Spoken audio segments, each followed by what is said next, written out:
আসসালামু আলাইকুম। আজকে দুটো আম সিদ্ধ করে খুবই মজাদার এবং রিফ্রেশিং একটি জুস রেসিপি শেয়ার করব।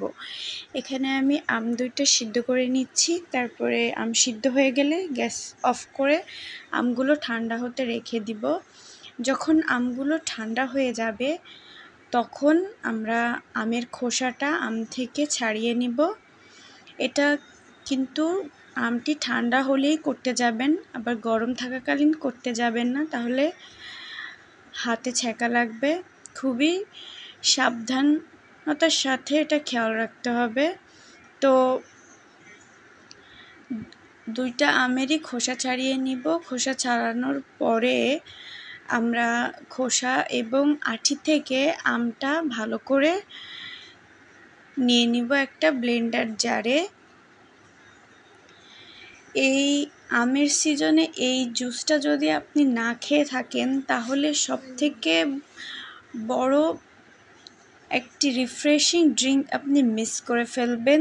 অবশ্যই আমি বলবো এই আমের জুসটি আপনি ট্রাই করুন। তো আমি আমের গুলো করে নিলাম, আঁটি থেকে আলাদা করে নিলাম। তারপরে এখানে নিয়ে নিলাম কিছুটা পুদিনা পাতা আর কিছুটা ধনে পাতা। এই পুদিনা পাতা আর ধনে পাতার ফ্লেভারটা জুসটাকে খুবই রিফ্রেশিং করে তুলবে। তো আমি ব্লেন্ডার জারে পুদিনা পাতা এবং ধনে পাতা দিয়ে দিলাম। ধনে পাতাটা হাত দিয়ে একটু ছোট করে নিলাম যাতে ব্লেন্ড হতে সুবিধা হয়। আপনারা চাইলে এখানে যে কোনো একটাও দিতে পারেন। তারপরে দিয়ে দিলাম 3টি কাঁচামরিচ। এখন দিয়ে দিলাম বিট লবণ।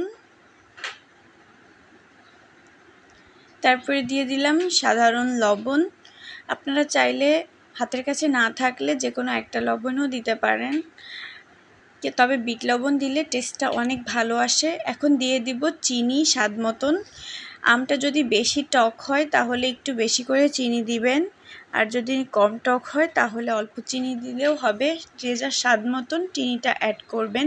এরপর ফ্রিজ থেকে ঠান্ডা পানি দিয়ে দিলাম।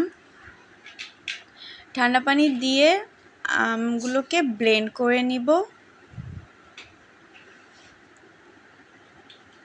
ব্লেন্ডার জারে ঢাকনাটা আটকিয়ে নিচ্ছি।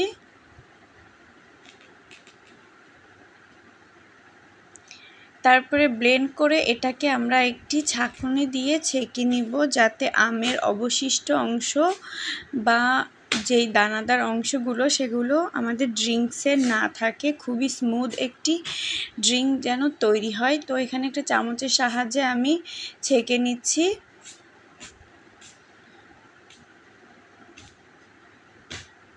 আমার ছেঁকে নেওয়া হয়ে গেছে। এই যে খুবই সুন্দর স্মুথ